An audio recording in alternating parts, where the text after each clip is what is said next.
Coming to you live from downtown Detroit, this is Benzinga's PreMarket Prep with your host, Joel Elconin. This is a volatile puppy here, isn't it? And Dennis Dick. I'm bidding a penny. I will buy the stock for a penny. With everything you need to start your trading day.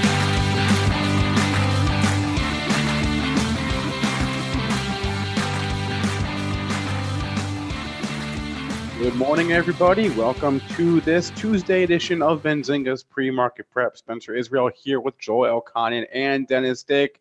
On today's show, new quarter, same market? Question mark. We'll talk about the fireworks at the close yesterday, some ratings from this morning, and our guest today, Angie Setzer. She is the Vice President of the Grain for Citizens Elevator. She will join us at 8:35, break down the commodities markets. In the meantime, Joel, what's the word here overnight?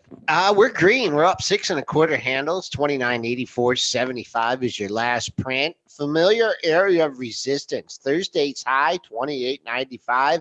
Our current high, 94.50. That's the big level on the upside. Break into the 3,000 handle once again.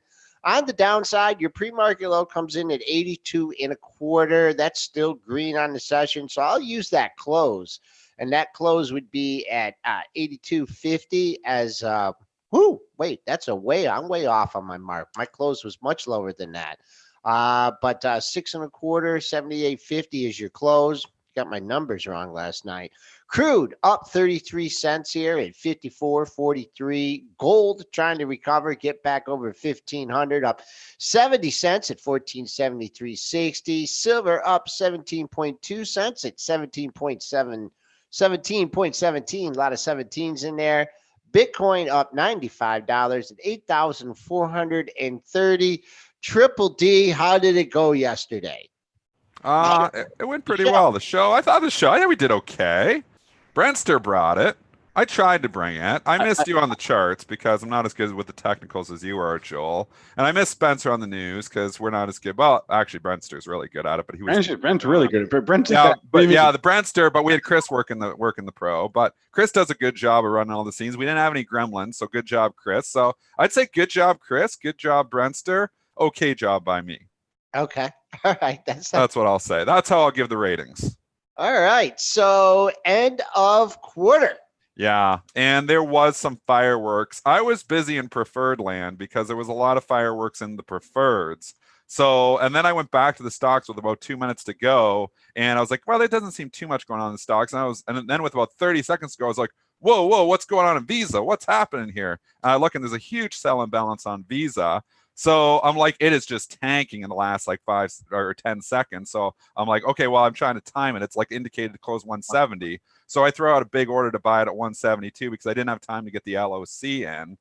For some reason, I've got to go to a different platform to get the LOC, and I didn't have time. So I'm just trying to if when you're seeing it fall, an LOC is a limit on close where it's telling you to buy the close, and that's it. I didn't have time to get the limit on close order because for some reason Ready doesn't let you throw orders on limit on close in the last second.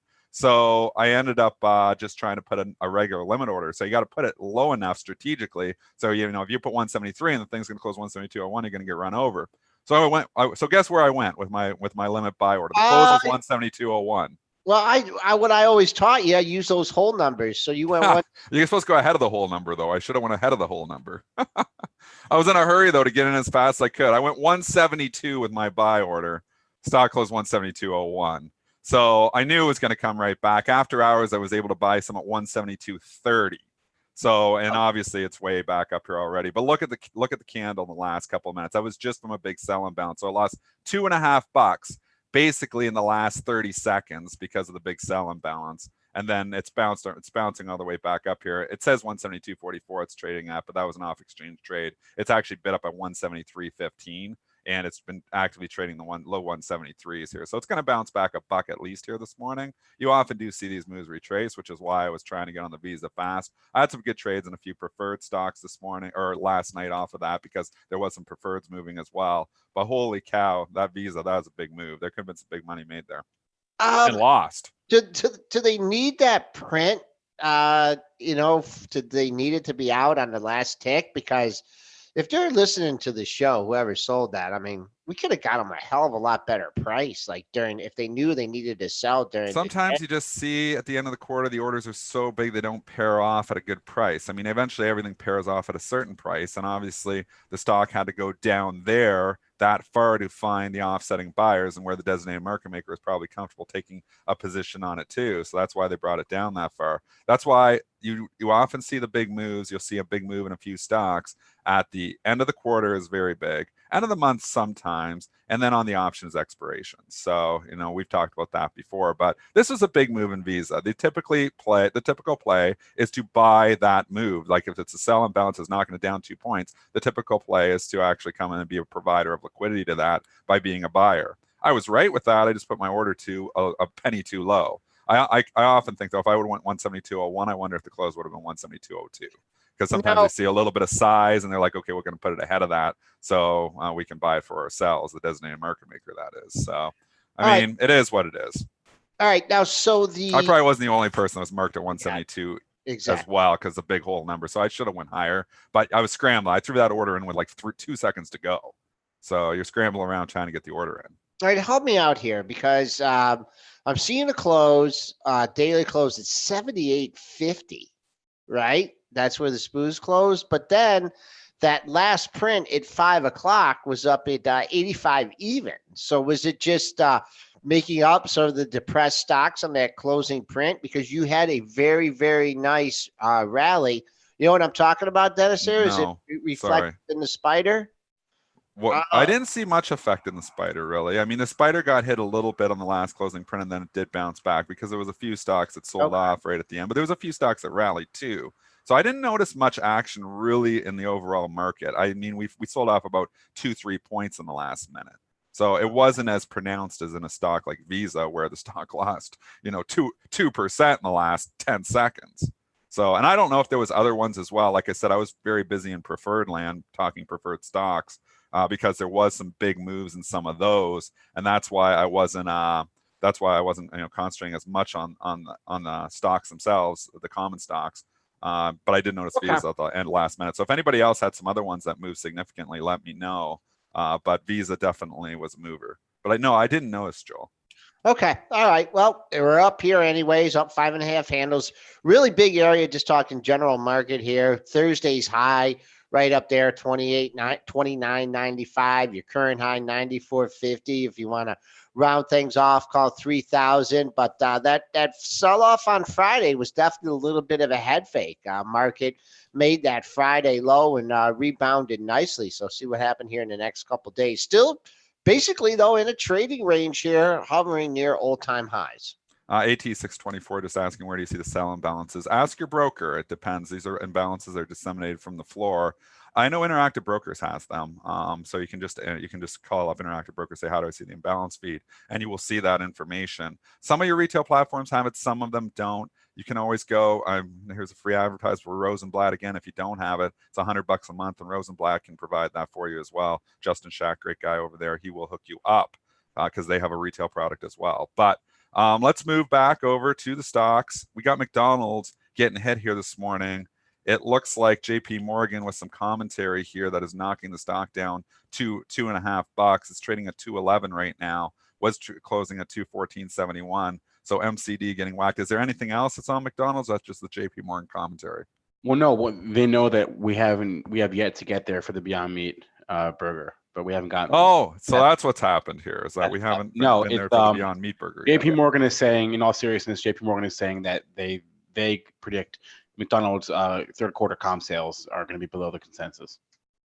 And that's why McDonald's is trading down, because I've had multiple questions from traders here today. What's going on with McDonald's? It is JP Morgan commentary that is hitting it down. I mean, McDonald's, this is a tough chart now. If you look out at, the weeklies or even at the monthlies, I mean, we put in a hard top at 220. Multiple times we tried to break out August, September, 1, 2, 3, 4, call it, a half dozen times we tried to break out through the 220. We could not. And then you get the ugly candle back on September the 10th. And what often happens, we talk about this with 50% in fibs, me and Joel are, support resistance guys, but we love the 50%. And you see a move and the move down, obviously, and we're talking from the couple of days from the 9th and the 10th. and then you see a little bit of life come back into it, maybe retrace to around the 50%. And if you're around 220 to 210, come back to 215. We're doing some funky rounding there because I know the low of the move was down to 207, but just eyeballing it on the chart, 220, 210, 215, that's right where it stalled out. Now you look like you might get a resumption of the previous trend. So I'd be nervous buying in here this morning, because if you think you had 10-point fall before, technical analysis says this could fall back down to the 205 area. Yeah, and if you want to figure another retracement, you had basically a 9-point move off that low, 4.5.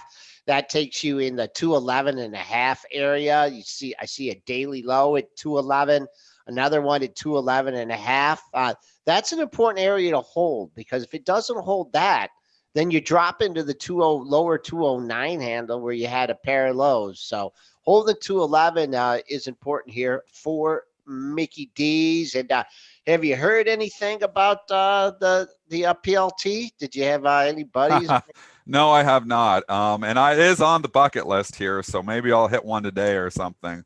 I got to go over there and try it. Or you guys got to make the road trip and try it. Wait for us. Wait for us. And we'll All right, I'm waiting. All right. I'm not that excited. I've tried the A&W Beyond Meat burger, and it wasn't anything. Like I said, my boy tried the Beyond Meat burger, and he wouldn't eat it at all. So the 4-year-old tested, did not pass. So I'm not overly impressed by the taste. I do notice a difference. Everybody says, "Oh yeah, it tastes like a hamburger," and other buddies say, "It tastes like a crappy hamburger," but it tastes like a hamburger. So it's impressive that you've taken a plant-based food and made it kind of taste like a hamburger, but I'm not overly excited to go to McDonald's to try it. And so far, we really had fun on the show that day that news came out, and came out beyond skeptical, beyond meat here, and it hasn't even sniffed that high from that day, right? Remember that high? Pre-market was like one. We were right on that. Yeah, we'll see. Yeah, I said if I had it, and if I could, I said even if I could get a locate, I would probably be shorting it, but I couldn't get a locate. It was 163 when we talked about that. 3 days later, it's 148. So, we get some right, we get some wrong. So far, we've got this one right. We're 15 points in the money on the paper trade. Hopefully, whoever had it maybe sold on, what we thought. But, it's obviously we're going to be right and wrong sometimes. So, and according to S3 Partners, they track short data, short selling data. Not only is Beyond Meat the most expensive stock to short, it is the most expensive stock to short by like 100%. It is like double. I can't even. Well, yeah. If I really looked hard, I haven't looked very hard, but I can't get a locate within my brokerage system. So I would have to go out to a locate broker and pay those crazy fees. So when I say, a lot of times I say I can't get a locate, it means I can't easily find it in either of my two brokerage systems. And they you go to your own lending desk. So that means I would have to go outside my lending desk to get a locate, and that gets very expensive in a hurry. So typically, I've got enough ideas. I don't typically go outside my lending broker unless I really, really want to short a stock. But like you said, what is the fees on that to short that? 200% a year, maybe? Be crazy. No, well, it's not quite that high. It's 100. Do you have it? Yeah, it's 100. What is it now? 100, and I saw it. I just saw it yesterday. It was like 140% or something. It's 140% a year. So to put that in perspective, if you short Beyond Meat and it doesn't go to zero in the next 10 months, you lose. Even if it's even if it stays flat, that's how much you're paying. So you need it to go to zero to break even in the next 10 months. That's how crazy that fee is when you're paying 140%. So you just add it up, and you can stay. You can day trade these things because the fees aren't that crazy from a day trading perspective. But you're just putting this thing on and shorting it, and you're paying 140% a year. You need this trade to work out quickly because those fees add up. And if it doesn't go to zero within 10 months, that's your break even is zero in 10 months. So you need it to go to zero faster than that. Who do we have on that made a good point on this when you look at this? And this is why I would not want to be long this stock for another reason. It was Ian Weiner. Remember, and he was on the show, and he made a good point, and I completely agree with this. He's like, typically when you see these stocks with these crazy, borrow rates and these highs, typically those shorts are right. But it's the timing that they might have wrong. So, that's why I keep saying I think Beyond Meat is much lower in the next 6 months. It's a ridiculous price really for a burger, like a veggie burger. So, I'm definitely not going to be putting my investment dollars in this. I've said multiple times, I think it's under $100, but it's hard. It's hard to make money on the short side when you're paying 140% a year to short the stock. All right, let's get caught up on some chat stocks here out of the YouTube chat. And, yeah, let's do it. When's the last time you looked at Alta? I have a position on it right now. So I can't. I'm going to limit my commentary because I do have a position on it right now. So when was the last time I looked at it? Very recently, Joel. I have a day trading overnight position in Alta. Okay. I limit my commentary. I hope it's long, but no commentary. Nice update yesterday.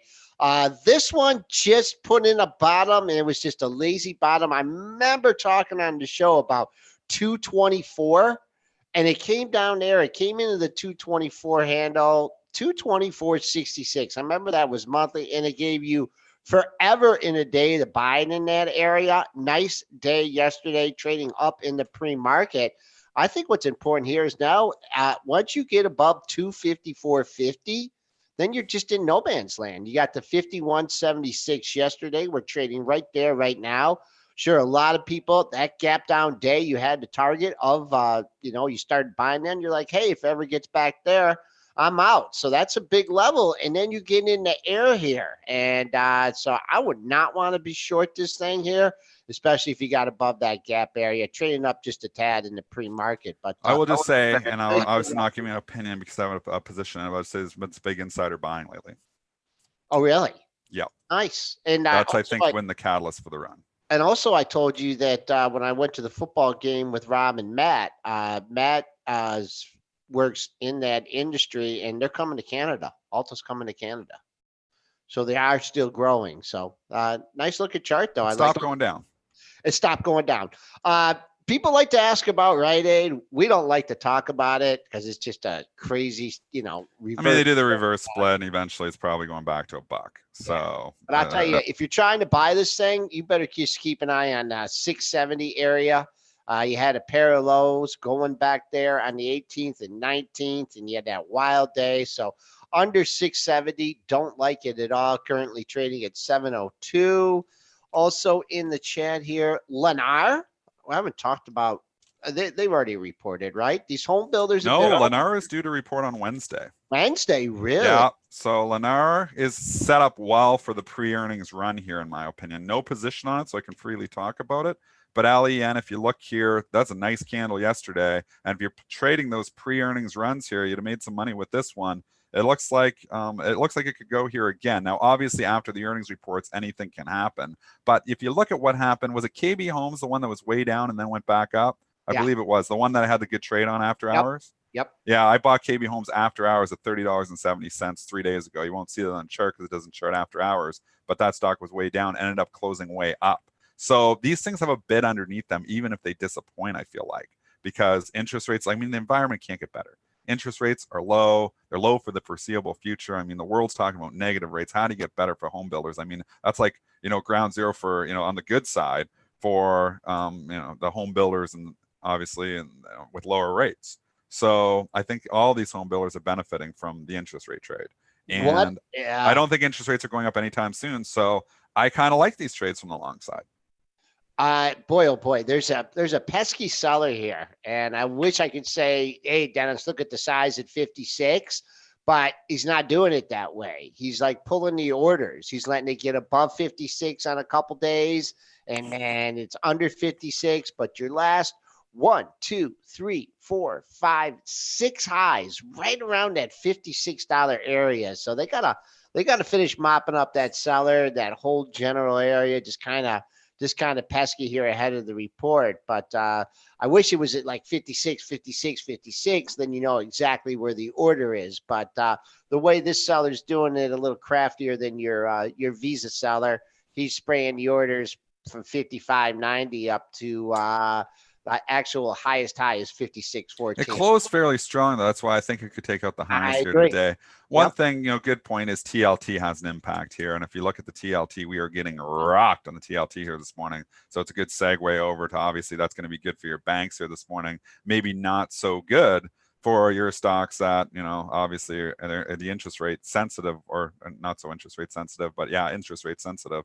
So you're looking at utilities this morning here, very weak off the TLT, and just going through there. So that's a segue I was wanted to take anyways, because Bank of America trading up here at 1% in the pre-market, JP Morgan up 0.73%. You're going to see a nice lift in the financials here again this morning with the TLT that week. Yeah, Bank of America has backed off, had a pesky seller at 30. Real good support in this one if you get a chance to come down to just under 29. So 29 to 30 is basically been your range. We haven't traded in the 30 handle since the 20th, but nice trading range there. Lower 29 handle up to 30. S&P's hanging in there, up 6.25, 29.84.75. And what else do we got going?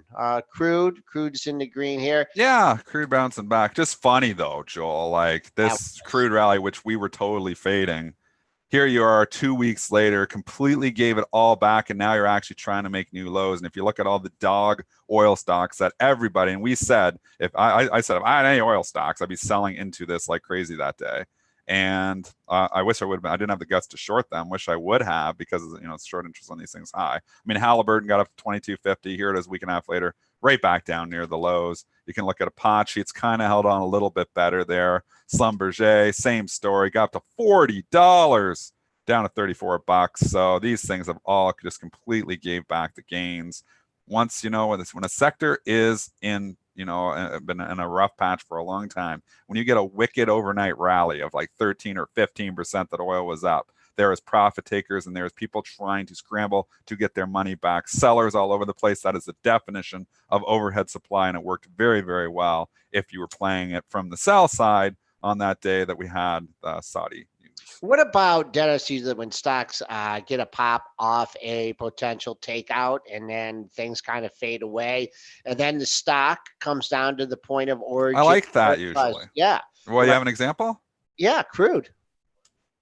Well, that wasn't a potential takeout, though. Well, it wasn't a potential takeout. No, the reason, because that's a fundies trade, though. Like I like it when you get a stock that has rumors of a potential takeout, and then the people forget about the rumors, and a couple weeks later comes back down to where it was before the rumors. Okay. And if there's still a rumor kicking around there, it's kind of like a wild card for me, like a little lottery ticket that, hey, maybe these rumors will materialize. I've made a lot of money over the years playing them that way. Obviously, there's no rumors on crude here. I mean, we know what happened. Right. So it's coming back down from the point of origination. Would you have people who are maybe short and now it's come back down there and they're saying, okay, I'm going to cover here now because, I saw what happened to me and I was really under a lot of, obviously, but it came down so fast. I don't even know if the shorts really panicked as much as we thought they would. A few did that day or wouldn't have been up that much, but the ones that held through that original mess are probably still holding. Yeah, just put more on and more on. Quick question here on Slack. As work turned the corner here, horrible IPO. Yeah, at least you have a level to lean on now. That low front. Stop going down. Yeah, 21.26. So if you're so inclined to, risk a 2.5 points here, you have your exit point. If you want to figure if you really think a bottom's in, you dropped 21 points, 10.5. I mean, could you work your way back up into 30.5, 31 area? Sure you could. A lot of people were caught. Look at your daily highs though before it gets there. 24.41. You can use that as a target. That was your high just actually in yesterday's session. So you close below that, and actually that's a really good number. That's the number of the day in Slack. 24.41, your September 30th high, exact match on the 24th at 24.41. So there you go. Then you got some room after that. So 24.41, great number in work. Slack. Some stocks, I mean, that's it. Once you get a nice candle, then you have a tradable bottom. So I agree with Joel here. Maybe you can play it. I still think work's going a lot lower. The trend is still clearly down. So I'm more of a fan of selling the pop as opposed to buying a dip. But if you've been looking to get in it, I mean, you know where your out is. It starts cutting through the low at 21.25. I always say when stocks make new lows, you got to go. But you have a tradable bottom. So if you're buying in the 23 handle, my out would be 21.25 if it started to make new lows. All right, and we also had Activision. Do they have new game out here? I don't know, but my stock's been leaking again here. It's Activision just can't seem to get life. Call of Duty is coming out. I don't know if it's out the end, the today or the end of the month, but it's out sometime in October. Boom. Better hold 52. That's my buddy makes the rings for that, eh? Yep. They have championship rings for Call of Duty as well. Championship rings for everything for the video gamers. My buddy's the one that makes the Call of Duty championship rings. And You're showing them to me. Yep, 52. Oh, it's 52 better hold on that one. And Dennis, your Virtu, JV. Been awful. Yeah. And this, you know what I think this is? 25th. I think this is Elizabeth Warren. A lot of this. I know there was some commentary from an analyst of knocking it down, but I think this thing's in a right downtrend with Virtue Financial because Elizabeth Warren, if she gets in and she's really picked it up in the polls, not saying she's going to, but if she gets in, she wants to put that financial transaction tax in. That would just, murder Virtue Financial. So I think there's a little bit of fear there that, hey, if a financial transaction tax ever got approved, Virtue Financial would be in a lot of trouble. So, I mean, maybe they can get some exemptions as a market maker, but obviously my own business is going to be in a lot of trouble, and all your guys' trading business is going to be in a lot of trouble if a financial transaction tax gets approved, because they're talking, about, I forget what the proposal was, but, even if it's like, say, 0.1%, I mean, my edges on a lot of my trades are 0.1%. Just think about how expensive that would be, a 0.1 in, 0.1 out. So it's 0.2% for you to break even on something. So when you're trading a $100 stock, all of a sudden you've got to make 20 cents on that to break even. I mean, it's like taking brokerage commissions back to the 80s. So it's going to just kill trading. All your online brokers, what have they been doing? Have they been getting hit too? Not as bad. So maybe it's not a trade because interactive brokers held it pretty well. But all your online retail brokers would get hurt on that too. I mean, there's a lot of concern here with this financial transaction tax. Obviously, we're a long ways away from there. We're still a year and a half away from, or over a year away from even knowing who the next president's going to be. And then, I don't know if they would ever get that approved, but think about it with your voting guys, you traders out there, because if, a financial transaction tax gets approved, it's going to be the end of your trading business. I think you can sleep well knowing that any new regulation that could potentially come down the pipeline would be watered down and not. Like, we already have a Eric Hunsader, who I've had on the show in a while. I know he's been really busy doing a lot of different stuff and he runs like crazy over there. But, he makes a good point. He's like, we already have a financial transaction tax. We do to a certain extent on the sell side because you have SEC fees, which are very, very small on every sale that you make. So, and that's how the SEC obviously that pays their bills, is those but that's such a small fraction of a percent that it's not a big deal. I mean, when you start talking 0.1, 0.2%, or like some people were originally proposing 1%, could you imagine? That's taking it totally back to the 80s, that you have to pay 1% in and 1% out. I mean, financial transaction tax just kill liquidity, kill the market. I could go on the whole show telling all the negatives about financial transaction tax, and I'm obviously people are going to say, oh, it's Trader talking his book, so he doesn't want to lose his job. But you know what? Maybe some trading jobs would still be there. The spreads would widen so much. Because you can't have market makers making, a 1 cent market when their break even's 20 cents or 30 cents, or on SPY, right, it would be like 50 cents. So anyways, that's my rant here. And obviously we would hope that would be watered down and not a 0.3% or 0.4%. I would hope it would be like 0.00001% if they ever put a financial transaction tax, so it wouldn't impact liquidity. And there would be exceptions depending on. Yeah, the exemptions are going to go to the Citadels of the world and the big dogs who have the power to get those exemptions. It's not going to go to me and you, Spencer. Okay, fine. I'm trying to make you feel better here. Yeah, I know. I'm worried about it because you have Bernie Sanders and Elizabeth Warren both have it in their platforms here now. At least they're in the commentary, and I'm actually somewhat worried about it. So, anyways, it's not a political show, but just remember with your voting, if you're traders, that they're trying to put you out of business. All right, let's talk U.S. Steel here. They are spending some money this morning, spending $700 million to acquire a 49.9% stake in Big River Steel. Is that private? Yes. This stock cannot get any life going. And I don't see any reason to be long the stock. Every time it rallies, it's just another selling opportunity. I mean, this trend is just ridiculous. Like, look at this trend for the last 2 years, Joel. Take your Jeff Mackey. Hey, Jeff, if you're listening, take your Jeff Mackey purple crayon and draw that line. It is perfect. Keep being short until that line gets broken. I mean, and I'm looking out, and if you go out to the week, I'm looking out to the monthlies from 2018 to 2019, because on that chart, you won't see it. You're going out a little bit too far. So I'm looking at the top of the 2018. You see what I'm looking at. Top of the 2018 was $45 all the way down. Look how pretty that trend is. Trend is your friend. Stay short if you're short. Don't get long until that trend breaks. That's my opinion on U.S. Steel. Wow. Big River Steel. This is out of Arkansas here. I don't know. I mean, that's a huge investment. Have they ever made an investment of that size before? How much is the money? 700 million. Well, it's 700 million is a big investment, but what's the market cap on? Well, U.S. Steel market cap has fallen so far, it's significant now. It wasn't significant, it was $45 a share, but the U.S. Steel market cap, we'll just quickly go because this is how we usually price this stuff, is still, well, it's only 1.97 billion.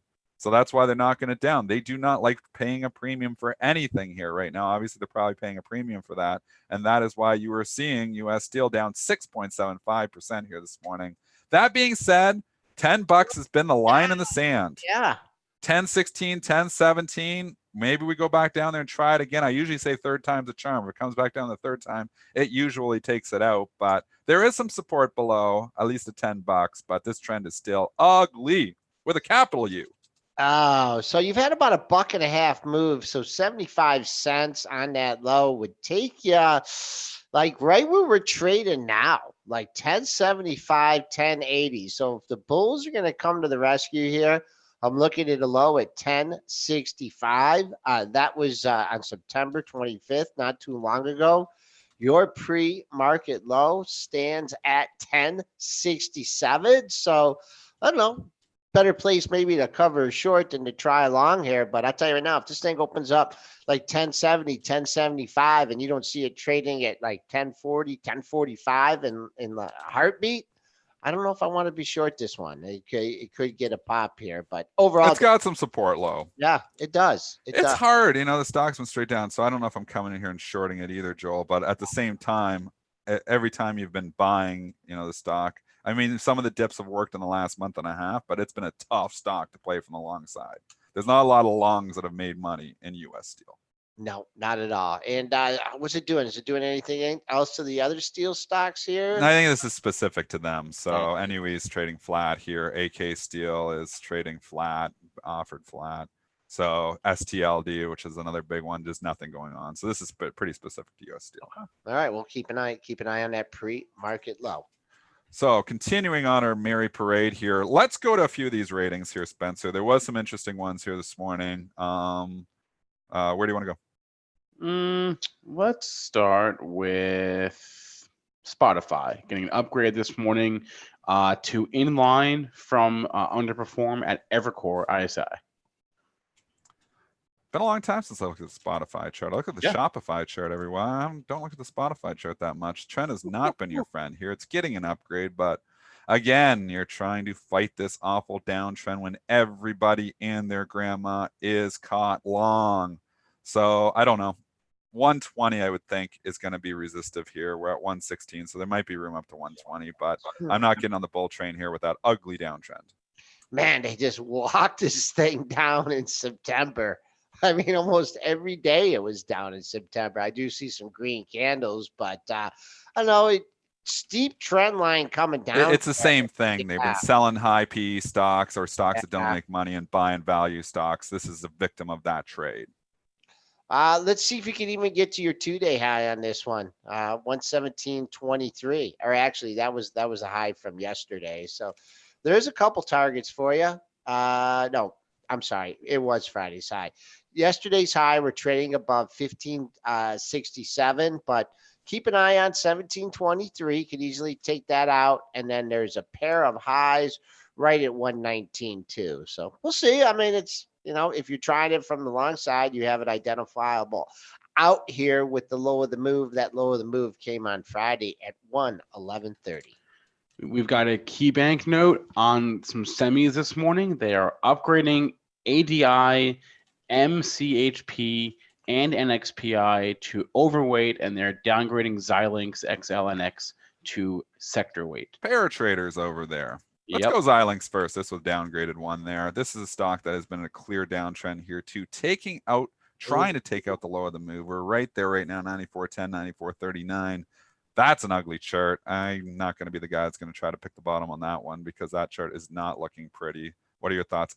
Volts 94, maybe there's maybe a little late. Downgraded here, maybe a bounce. I don't know, but I'm more inclined to short that thing than buy it. 94.39. Now that was your former low of the move, trading here at 94.10. So once again, if you're trading this thing, you just want to see it get into the 93 handle and do some work here. If it swings back up, and 94.39 might be a little bit of buy the dip opportunity here. But and then NXPI, that stock, let's take a look. It's back up there, 110.83, 171. I remember But on the comeback trail. It is. Bit of a value play, though. It's got a dividend. I think the multiple. Do you have the multiple in front of you handy, Spencer? I feel like it's lower on NXPI. It's not something I look at. 112.06, folks. Keep an eye on 112.06. That was your September 12th high. It is value. Forward PE is 12.4. Not bad. Yeah. So it's reasonable. still a little bit of that, bouncing into lower PE stocks, and is a little bit lower than obviously what a lot of other stocks are out there. So. All right, 8:35. Let's bring on our guest today, Angie Setzer. She is the vice president of the Grain for Citizens Elevator. You can find her on Twitter at Goddess of Grain. Angie, good morning. Good morning. How are you doing? We are doing excellent. About yourself? Oh, pretty good. Just in my temporary office. My life is never consistent. I'll tell you what. So. Well, I guess we should just start with. We've been pretty focused as we typically are here on the equities and the futures. So give us a quick rundown of what how the global macro headlines have shaped commodities in the past few months or so. Well, China, and some more China has really been obviously the focus on grains and commodities as a whole here. The biggest thing that we've been waiting for is to see what is going to happen with the trade discussions, obviously, but also in the midst of all of that, we have basically what would be a historical, monumental disease kind of raging its way through hogs in China with that African swine fever. So there's a lot of questions on, how much of this is trade. We have seen obviously a significant reduction in Chinese imports, soybean imports and things of that nature. And so question is how much of that is trade and how much of that is the ASF, and what does this mean going forward with ASF? Obviously a significant portion of the hog herd has been killed or wiped out by this disease, and the line that everyone kind of keeps parroting is dead hogs don't eat. So obviously that impacts soybean meal, all of those imports. But we are still seeing a pretty active structure. We're actually looking at China really upping their imports here. We've seen some goodwill gestures is what they said, which goodwill or do they need them has been the $1 million question. There was a lot of conversation before the whole goodwill thing started that we would need China would need to import as much as 10 million metric ton from the U.S. in order to kind of get by until the Brazilian harvest were to take place. So that's not until next spring. So we'll see what that looks like. Brazil's been dealing with a lot of really dry conditions as well during what should be their planting season. So a lot of moving parts, but the biggest impact in the global macro conversation obviously has been the Chinese discussion. So I know I'm looking at the live hog chart here, LH, and that has gotten a little bump here. Wow, this is like some major resistance here at the $75 area. Now they took pork bellies off the board here, but now I'm seeing a chart here. So what's going on? I do add PB and I see a contract, but I'm not really seeing any volume here. What because the pork bellies used to be one of the wildest. When I was back on the floor at the Merc, that was one of the wildest contracts with the most volatility. And actually, I knew the guy. Did you ever hear the name George Siegel? Big pork. I've heard of it. Yeah. Yeah. Yep. He was the master of the pork bellies. But is that contract still alive, or what's going on with that? Yeah, I believe it's new. I don't spend too much time over on the pork side of things because if you look at the chart closely, you'll see why. That we joke that the July-November soybean spread is the widowmaker. I think the entire hog market structure is more capable of being the widowmaker than anything. So as far as I know, I believe that they had reintroduced the pork belly trade. But I think, I really think the human aspect of it really impacted the pork bellies more than, today's trade's very different than when you saw the pork belly before. And it was one of those investments that kind of had that human factor in it. And so I think with it being new, you'll see it, but I don't know if you really see the volume in it that we've grown accustomed to. All right, we're on with Angie Setzer from Citizens Grains Elevator, better known as the Goddess of Grain on Twitter. Let's just rip through a couple of these grains here. And corn showed a real nice day yesterday. What happened in August there? Is that China stuff when we went basically from 416 to 370 in a couple days? Was that all China stuff? Nope. That was, we had kind of built up this expectation that we were going to see a significant reduction in production. We'd had the slowest planting pace on record, a lot of real big concern over what that would mean for production. We thought acreage would be down significantly from expectations. A lot of traders went into the August report telling farmers that we should see production sub 13 billion bushel, or analysts, not necessarily traders. Traders aren't going to tell farmers really much of anything, but we had this conversation that production should be much lower than what we had seen in the July report. The USDA came out and said, no, maybe a little bit, but not a lot. They actually had raised yield slightly, lowered harvested acres ever so slightly, but then lowered demand as well. So we actually saw carryout go from the conversation for a while there had been carryout should be sub 1.5 billion. The USDA came out in the August report and actually said it would be over 2 billion. And that really caught some folks off guard. The market liquidated, locked limit down the first day that the report came out, tried to test limit, the expanded limits the next day, and just kind of sat there after that. So we've been waiting, thinking that we were going to see some sort of production reduction. But reality is at this point, we are seeing a crop that is going to be maybe slightly smaller than what we had anticipated. Yesterday, we did get some quarterly stock numbers out that indicated that old crop supplies, so what's left over from last year's harvest going into this year's harvest, were smaller than expected by about 300 million bushels. So we should see some carry out cut. That's why you saw yesterday's bump higher. Finally, we kind of broke out of that trading range that we had been in since the August report. Now we're going to see where this market wants to trade going forward. And all of that's going to really depend on what the harvest tells us. How much is harvested, how much was planted for silage, which is not going to be harvested for grain, what the yields are going to look like. So we're just kind of getting our way into harvest here. It is looking like harvest will be delayed with the weather over the next 3 weeks. Doesn't generally mean a lot for futures, but early harvest indications are that yields will be slightly lower. So corn could really have pack a punch here as we move ahead, depending on what we find with overall production and what we see take place from a cash market standpoint, because the cash market gives us a true indication of what's happening out there supply and demand wise. So a lot of moving pieces still as we work our way into what they call the new crop year. And for soybeans, nice move yesterday, continuing here in today's session. Not quite beans in the teens here, but we are over $9 a bushel. What are you looking at here? Long-term ugly chart. Is it starting to turn around? I think it's starting to turn around. We managed to close above $9 on the November board, which is the first time I think we've done that since mid-August. Same story on soybeans there, and we just had a lot of pressure.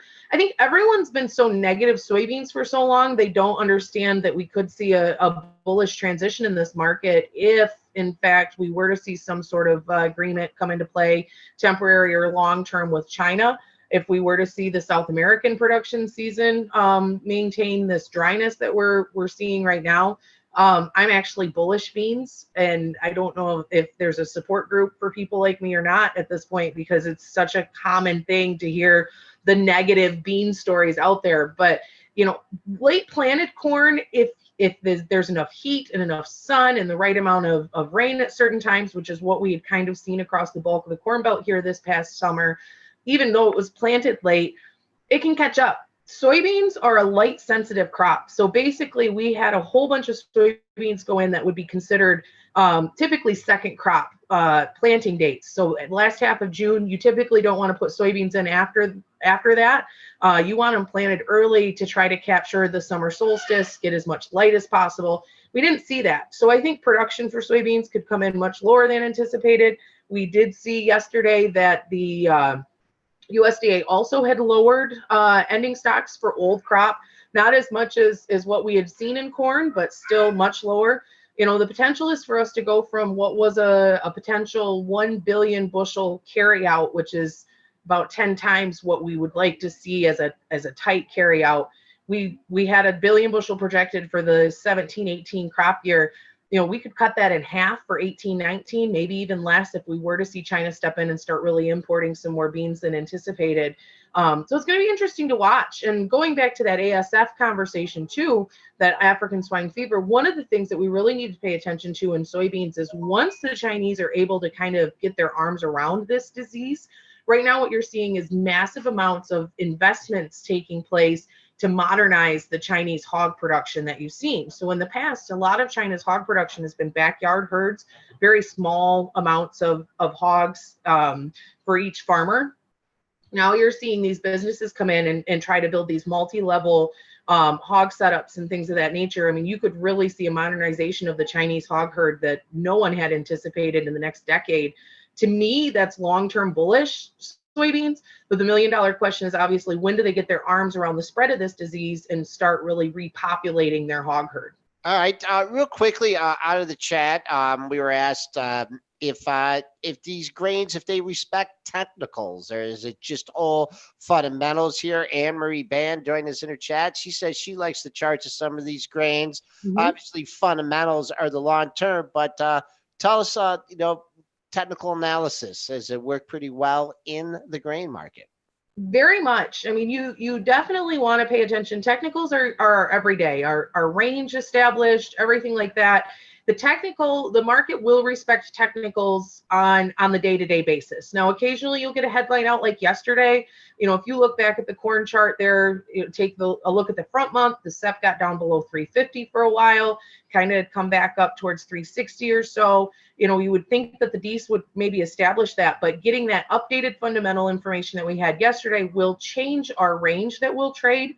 But we will establish a range and really, technicals have they've become even more powerful, I would say, over the last several years with the change, with that removal of the human, going back to the pork belly conversation. You know, you used to have a lot more of a fundamental influence on grains when you had the pit interaction, and now you basically don't really have that pit interaction unless you're looking at options. And so the technicals are even more heavily traded as that's really what the volume. They still have the pits? Do they get rid of it? Is it all electronic now? Do they still have the pits? That's a driving range, I think, an indoor driving range. I think the CBOT is right now. They still have on the other side, you know, where the treasuries and things like that were traded. I think that's where they moved the options pits. But yeah, I think the last time I saw a picture it was it was really sad. But when I was there, would have been 5 years ago, for the release of the report, you could literally stand in the wheat pit and watch the USDA numbers come out because there was the only active trade that you saw was in corn options. Before I let you go here, and I know you mentioned it before, and Mies Schneider was on a couple weeks ago or a month ago, and she mentioned the DBA, and I looked at the chart, and I picked a little bit up just for a small trade, and I don't know why I ever let it go looking at the chart here, but for people that are trying to be optimistic about this trade war here, I mean, the DBA, that agriculture, that's a nice move here. That's a nice percentage move. Is this just a head fake and a long-term downtrend here, or do you think this farmland ETF has changed in trend? Honestly, I do think it could change trend to a certain amount. I would really look at the long-term range that you've seen established. So yeah, we have really kind of bottomed out and worked our way back. And I think the reality is we're not making more land. I mean, that's the case, right? We haven't seen land values drop off as much as we thought they would here over the last 5 years or so. We keep interest rates lower. That's going to continue to kind of push that, desire to own farmland and hold on to it and really be able to invest in it. And, honestly, as we move forward, you are seeing a pretty significant move towards consolidation when it comes to farmers and how they're owning land, how they're working together, what they're looking at doing. So I think it kind of comes into play with the modernization of agriculture that's taking place here in the U.S. And yeah, I definitely think that long term this thing's probably established the low end and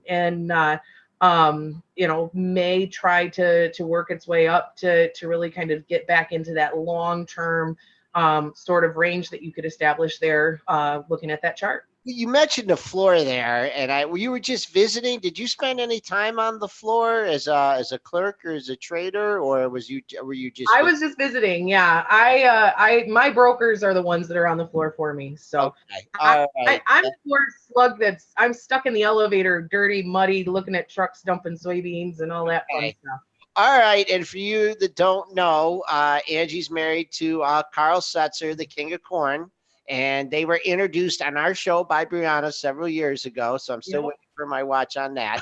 But Angie, great having you on again. Love to talk commodities every once in a while. And I'll contact you on Twitter now because you don't seem to be reading your email a lot. So, I am terrible. Yeah, I know. You'll catch her, the goddess of grain. She's a great follow. Say hello to the King of Corn and the little guy Colton there, okay? I will do that. Thanks for having me. All right. S&P futures nudging up towards the highs of the session, up 10, 29, 88, 50.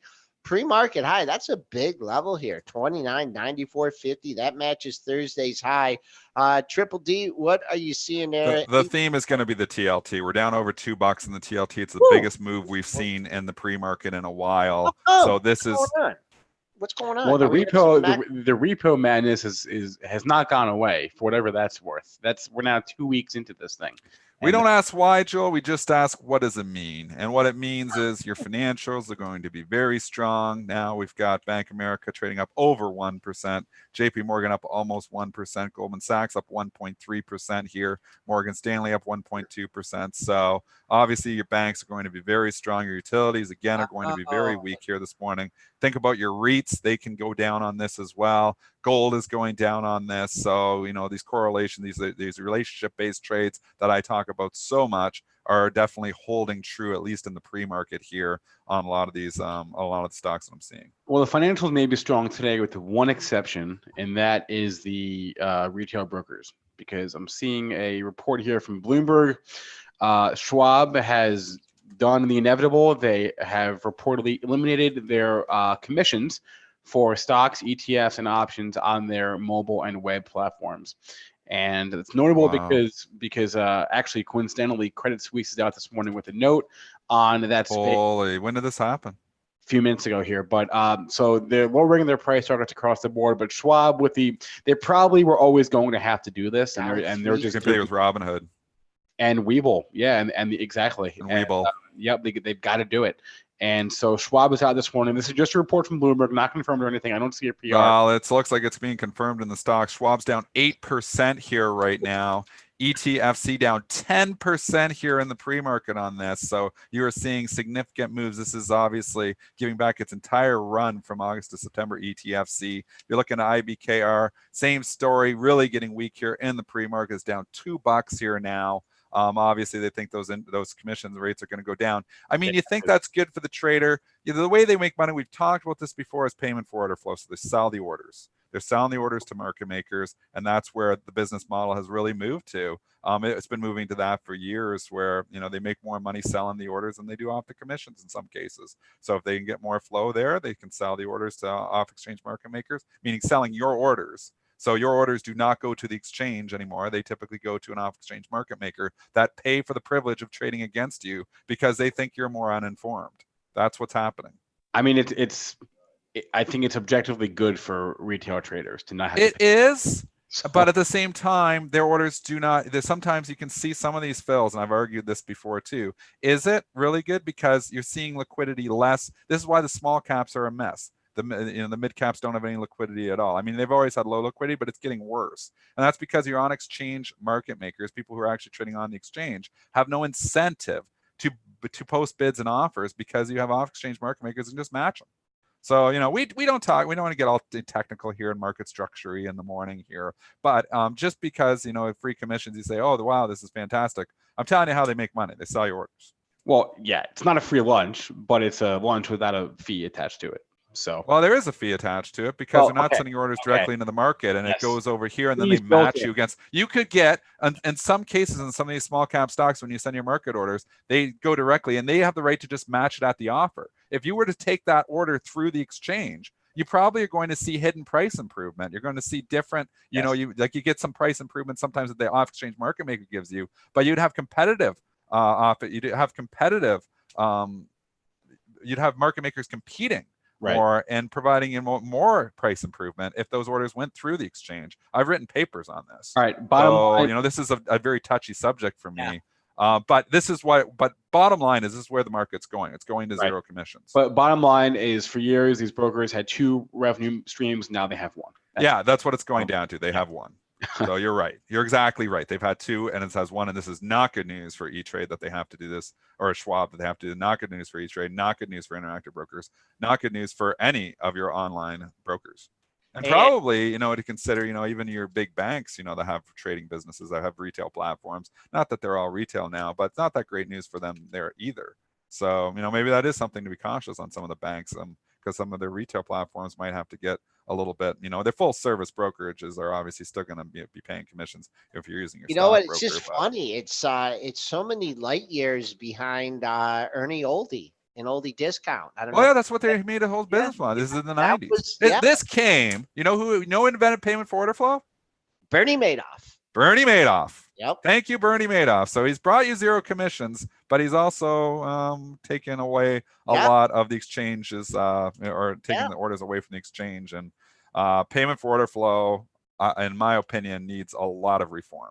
Because when you have an off exchange market maker, then you just match. So basically, you throw out a limit order to buy it.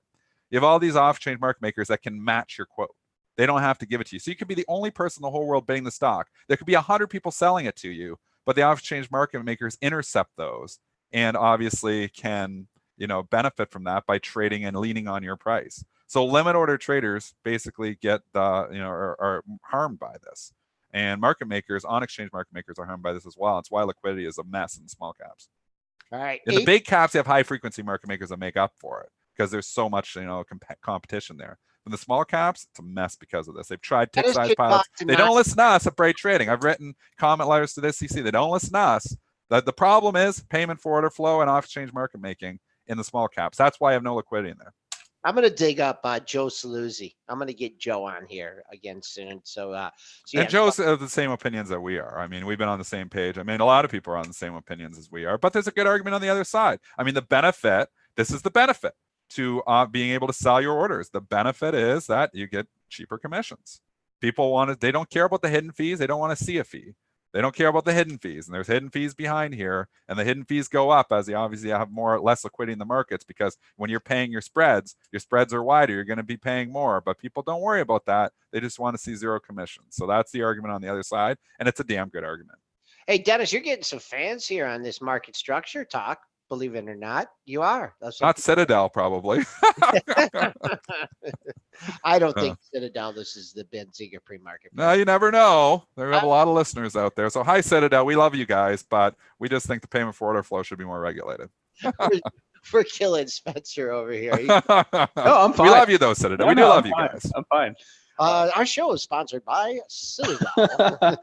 No, so a couple more ratings just to get them over with before we wrap the show. VMware upgraded Wells Fargo to outperform.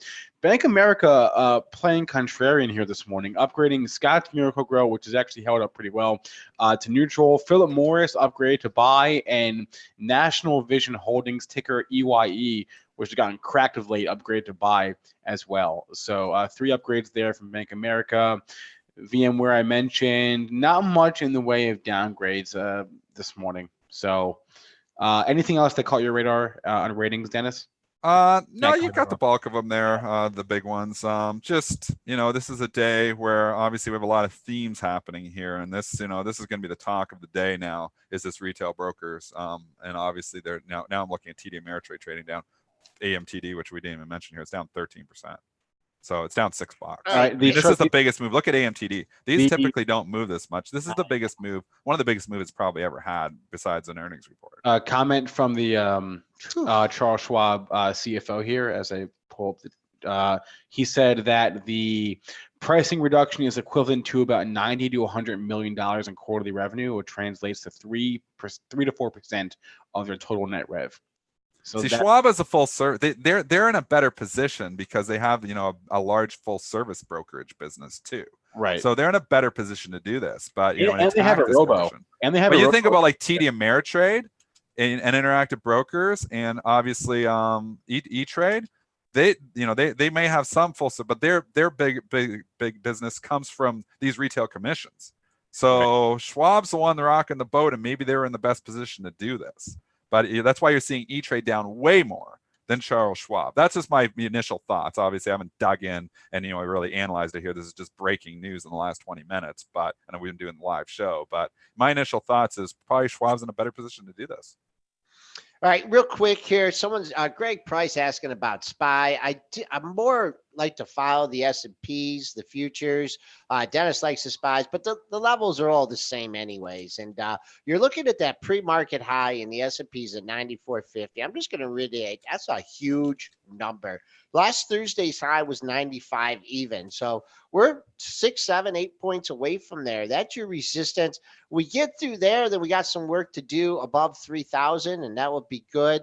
If we don't hold there, maybe we fall back. We haven't even tested the close yet. That close is 78.50. So there's some early levels there in the S&Ps for you to follow. And Dennis, AT24. Dennis, do you use old direct orders and no smart? I direct most of my orders. I can use it. We do have our own smart algos that can go and go through the things. Obviously, Goldman and Reddy have some different algos that they've developed for us as well. So we use a little bit of both. But the one thing about the smart orders is they ping around looking for liquidity. But if you're sending an order from, a typical retail platform, sometimes you can direct those, but for the most part, they're going to go to their off-exchange market maker, their wholesaler first. And then they're going to look and say, do we want to take the other side of that? It kind of bounces around, and that can make you miss a fill too. So there's other considerations in there as well. I like to direct orders because I don't like my order bouncing around, pinging a bunch of exchanges and tipping off a high frequency trader that, hey, somebody's going to lift your offer. I better move it. I feel like with the offers on ARCA, I lift it with ARCA. Because if I go and, ping over to NSDQ or go into an inverted market first, and grab that, they're going to see me coming up the pipe and they might move the order on me. So if it's offered on ARCA, I lift it with ARCA. Offered on, NASDAQ, I lift it with NASDAQ. Offered on Edge, I lift it with Edge. I try to do it direct. So yes, I use more directed orders than anything. Real quick, Earl Crosby's asking about asking about Boeing here. And all last week I was saying this 385, 390 area. Man, major resistance. It's still hanging up here at 382.32. Big move from the middle of August, and it's just hanging here. So I would use, if you're really trying to hold on, you think this is blasting over 400, it's going to fill the gap, everything's fine. I'd keep an eye on 375. There was a pair of lows there from the 23rd to 24th. Give yourself some room here. But, man, even on the monthly chart, since that they had that problems, this 380, 390 area, it's just been major resistance. So we'll see what happens there. So, Spencer, we're back. Yep. Run 3 minutes over. That's I saw Dennis and Brentwood a little bit over yesterday. Yep. So these people it's allowed. Getting more for their money. It's allowed. If you missed any part of our show, though, you can catch our podcast anywhere podcasts are available, or just rewatch our show on Benzinga's YouTube channel. Thanks to our guest, Angie Setzer. Thanks to everyone in our chats, both on YouTube and premarket.benzinga.com. Please remember, all the information from our show meant to be used as informational purposes only, not for investing or trading advice. Any questions, comments, concerns, whatever, email us. We do check it, premarket@benzinga.com. Everyone have a great rest of your day. Welcome to the last quarter of the decade. Yippee! We'll be back with you on Wednesday.